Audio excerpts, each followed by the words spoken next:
Hey, don't worry, social justice nonsense and political correctness is confined to the humanities. The hard sciences are fine. STEM fields are safe. Or are they? You might remember Piper Harron, a University of Hawaii math professor that wrote a blog back in May titled Get Out of the Way, in which she argues that white cisgendered males should immediately resign from their academic positions because actual solutions require women of colour and trans people because reasons. But she was only a temporary assistant professor, so perhaps she can be safely ignored. Well, it seems we've been infected down here in Australia with the same kind of virus. Certain members of the University of New South Wales Mathematics and Statistics Department now think a certain mathematical theorem published back in 1935 known as Hall's marriage theorem is now offensive. Here's Carolyn Marcus on the Bolt Report to explain. There's a famous theorem in mathematics called Hall's marriage theorem. It goes like this. Imagine a group of men all knowing a certain number of women and women knowing the same amount of men. Can you marry off everyone so that each couple actually knows each other? Now, it's a simple way of understanding complex maths. Now, that's not exactly what Hall's marriage theorem is, so I've linked the video from which those animations are taken so you can learn about it if you're so inclined, but it really doesn't make any difference to the story. But I'm sure you see the problem. Yes, the University of New South Wales School of Mathematics and Statistics has warned students not to use the word marriage in referring to this theorem because the word may cause offence. Sky News' Carolyn Marcus discovered this and talked to Sean Lynch, who's a fourth-year honours student. In that course, it was communicated to me that Hall's marriage theorem was offensive. That lecturer advised that we not refer to the theorem by that name in our assignment. And did that lecturer explain why she thought marriage was offensive? The reason why is because the canonical example has homophobic implications, at least in her eyes. Because it involves pairing men or boys with women or girls. Yes, and when I was discussing how many of them know each other, we don't discuss how many guys know one another. Carolyn Marcus now joins me. Caroline, this is amazing. Is it just this one student who's complained to you?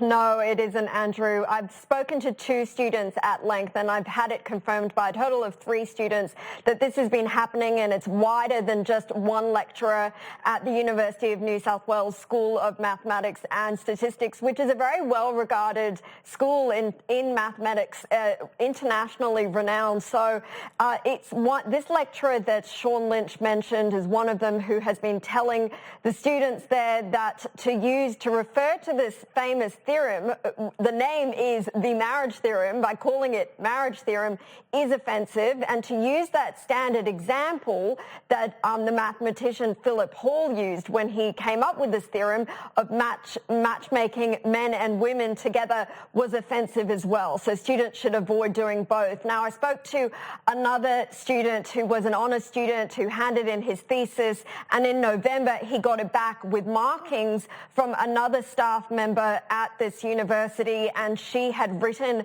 on his thesis that it was offensive to use the example that he did. I think we've got some of her statement up, so I've got it in writing, basically saying that it's too offensive, that this isn't just political correctness, but it was widely regarded that this theorem example was out of date and he should rethink about how he words it. Now, he said to me that he was just absolutely floored by this, that this is the historical definition of this marriage theorem, and to ask him to come up with a different example, to use a different name, was just, it is like historical revisionism, basically. And on top of that, why is a marriage as an institution, as it's been for thousands of years, why is the concept itself so offensive. I mean, you can understand some of the language in this debate when it comes to same-sex marriage can verge on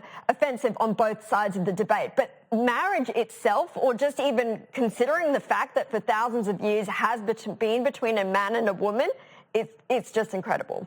Revisionist history is exactly what it is. It's the same as tearing down statues because you've decided to apply your standards of today to past history. But the best part is, as Carolyn Marcus goes on to explain, is that no student has ever even complained about this theorem. It's coming from the social justice infected academics. Have you actually found any other students who've truly been offended? Well, no, that's the point. I went to the School of Mathematics and Statistics at the University of New South Wales. I actually approached two of the staff members that I knew had been advising the students. I've been told that there are others as well, but neither of them got back to me. A senior lecturer there, Dr. Thomas Britz, who is also the students' advisor at the university, I spoke to him at length, very lovely guy. He said that the advice that the students had been getting was inappropriate and he would have a talk to these teachers, but he still said that, you know, some people may take offense at this. We're trying to be compassionate. And I said, well, has a single student ever said that they were offended by the name of this theorem or the example used? And he had to say, well, no, they haven't. But we've had some reports of sexual harassment at the university. And I said, well, have they had anything to do with LGBTQI students? In the past year, he mentioned 4 instances. He said none of those instances had to do with them. And besides, trying to draw a bow between those two, the idea of marriage being offensive and reports of sexual harassment was a pretty big stretch, I thought. A big stretch doesn't cover it. What in the hell do instances of sexual harassment have to do with a mathematical theorem named after marriage? Imagine you ask someone, have you ever gone a day without food? And they reply, no, but I know someone that once tried to buy steak from a butcher, but he didn't have any. You'd probably stare at them blankly or just quietly back away. But the whole thing was a bit bizarre. He said to me, our school is full of weirdos. He counts himself as a bit of a weirdo. I think mathematicians in general tend to be quite asocial, he said. And even though people view it as a very objective discipline, which is why it's so strange, as Sean Lynch pointed out, that this political correctness seems to be creeping into it. It is actually quite similar to philosophy in many ways, he said. So there is debate within certain areas of mathematics. But still, I was pretty floored by this example, as were the students that I spoke to. And he did say, the senior lecturer, that he would talk to some of the other teachers. And he also invited any students who have concerns to go and talk to him as well. Well, let's us hope that they do go and talk to him, because this is just stupid. If you're sitting there being offended by the word marriage, maybe university, where the ideas are supposed to be challenged, is not the place for you. Maybe just stay at home, draw the curtains. Well, after hearing this student advisor's desperation to justify this nonsense, it doesn't fill me with any confidence that the social justice lecturers will be told to pull their head in. I'm guessing future University of New South Wales math majors can expect some trigger warnings on next year's syllabus. So, can STEM subjects withstand the onslaught of social justice nonsense? Or is it already too late? Let me know your thoughts in the comments below. I'll see you next time.